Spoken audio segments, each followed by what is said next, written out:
mon Petra Studio. Aujourd'hui on se retrouve pour une vidéo DIY.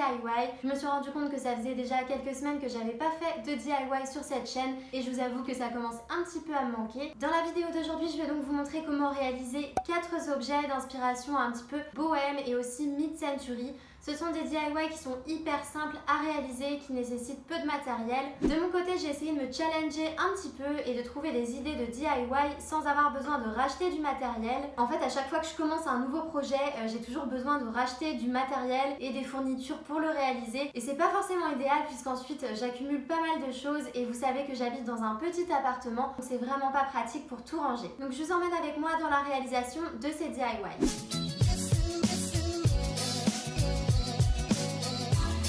Premier DIY, on va commencer par créer une boîte en canage d'inspiration mid-century. Donc pour ça, je vais avoir besoin de ces 3 boîtes. Je vais aussi utiliser des restes de canage qui me restaient d'un précédent DIY, ainsi que des petites baguettes en rotin. Je vais prendre de la peinture à aérosol blanc, mon pistolet à colle et de l'argile à séchage rapide. La première étape, ça va être de peindre les boîtes en carton en blanc. Donc je vais aller faire ça à l'extérieur. On va ensuite mettre à tremper les morceaux de rotin de façon à ce qu'ils soient beaucoup plus mous et plus malléables lorsque je vais les travailler. Avec mon argile autodurcissante qui me restait, je vais venir former 3 petites boules de taille similaire. Ce sera des petits boutons pour les couvercles de mes boîtes. Alors ce sera plutôt esthétique que fonctionnel, mais je pense que ça va apporter un côté un peu plus haut de gamme à mon objet. Comme je vous l'ai expliqué dans un précédent DIY, j'ai tenté de mettre de l'argile autodurcissante au four et ça fonctionne plutôt bien. Donc cette fois-ci, je vais la mettre à 150 degrés en chaleur tournante et je vais laisser à peu près une demi-heure jusqu'à ce que les boules soient durcies. Je vais quand même sécher un petit peu les morceaux de canage avant de les travailler pour éviter de foutre de l'eau partout et je coupe quelques bandes qui viendront enrober mes boîtes. Donc j'ai pas mesuré exactement la taille de ces bandes de canage,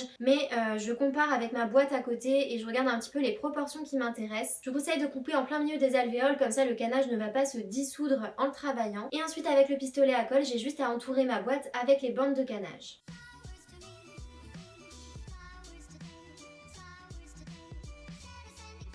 Je vais aussi venir entourer le couvercle, donc je vous avoue que ce DIY est un petit peu expérimental, j'avais pas forcément fait de dessin en avance de ce que je voulais. J'ai 3 boîtes à recouvrir, donc je vais essayer des designs un petit peu différents. Si vous faites ça avec des chutes de canage et que vos bandes ne sont pas suffisamment longues, vous pouvez tout à fait venir faire des raccords. Donc pour ça, vous avez juste à recouper un petit morceau de canage de la bonne taille et l'appliquer par-dessus. Je coupe ensuite les excédents de rotin au-dessus du couvercle pour avoir une finition plus propre.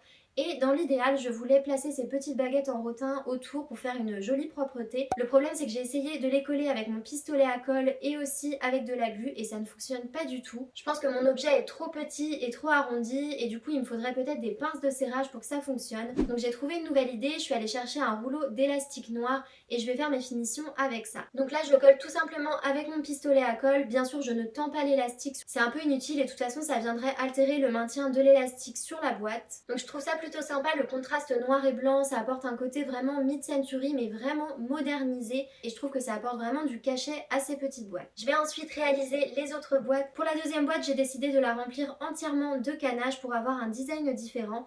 Donc je vais finir mes petites boîtes et je vous montre le résultat tout de suite.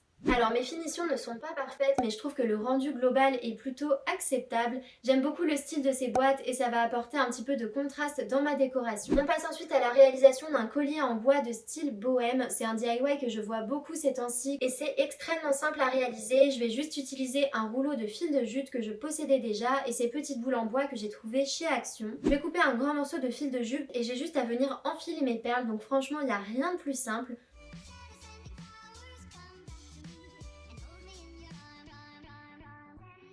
Donc quand je fabrique des pompons, je les fais autour de mes doigts. Comme vous pouvez voir, j'écarte un petit peu mes doigts et ça va définir la longueur des franges et ensuite je viens enrouler de nombreuses fois mon fil autour de mes doigts. Je vous invite à le faire autant de fois que vous en avez envie, ça va vraiment définir la densité du pompon. Et quand le volume vous plaît, vous le sortez de vos doigts, vous venez sécuriser d'un côté du pompon et ensuite vous pouvez couper les excédents de fil. Ensuite je vais venir l'attacher à mon collier et recouper de nouveau les petits morceaux de fil qui dépassent. C'est un DIY qui est vraiment hyper simple à réaliser et qui apporte une petite touche bohème voire balinaise à la décoration. J'aime beaucoup le résultat.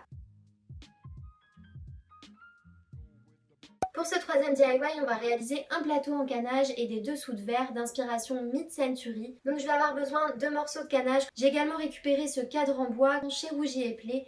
Je vais prendre aussi de la corde, une plaque rectangulaire de la taille de mon cadre et j'ai trouvé ces 4 dessous de verre chez Rouget et Play également. Je vous conseille aussi de vous munir d'un fil DMC et d'un pistolet à colle. Pour la peinture, j'ai décidé de la peindre en noir, donc je vais également travailler avec de l'aérosol. Pour commencer, je vais bomber en noir tous mes éléments en bois, donc le cadre en bois et son fond et les dessous de verre. Et en attendant que ça sèche, je vais venir préparer les poignées. Donc j'ai coupé 2 morceaux de cordelette d'à peu près 10 cm et je vais venir recouvrir les extrémités avec mon fil DMC noir. Je trouve que ça fait une super belle finition et ça donne un côté un petit peu plus haut de gamme au plateau. Bien sûr, je passe une deuxième couche d'aérosol sur mes éléments en bois. Et une fois que c'est sec, je vais pouvoir découper mes morceaux de canage en fonction de la taille de mes éléments. Donc c'est vraiment simple, vous avez juste à poser vos éléments en bois sur le canage et à découper tout autour. Je vous conseille quand même de centrer les alvéoles du canage pour avoir un produit fini plus qualitatif. Et ensuite, je colle avec mon pistolet les morceaux de canage sur les éléments en bois.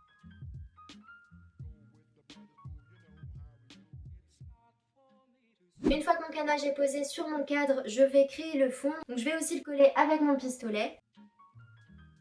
Donc je sais pas trop encore où je vais coller mes poignets, j'hésitais à les mettre sur le côté ou sur la surface supérieure.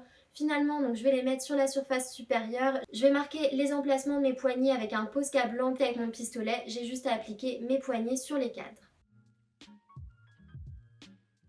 Pour les dessous de verre, j'applique simplement des points de colle aux extrémités des dessous de verre. Ensuite, je pose mes morceaux de canage et je vais venir sécuriser le tout. Donc j'ai choisi un fil noir pour que ça se fonde un peu plus dans le décor, mais sachez que vous pouvez aussi choisir une couleur dominante pour contraster. Ensuite, je vais couper tout ce qui dépasse de mes dessous de verre et je vais passer un petit coup de brosse pour enlever les excédents de rotin qui sont tombés derrière.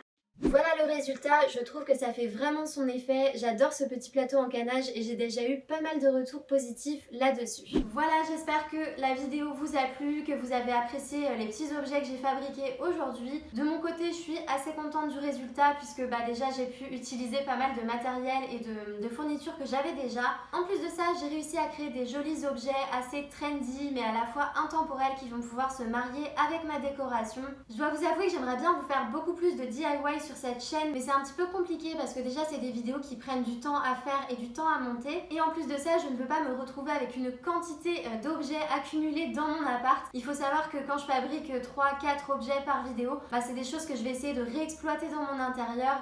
J'aime pas le gâchis et je vais pas fabriquer pour stocker.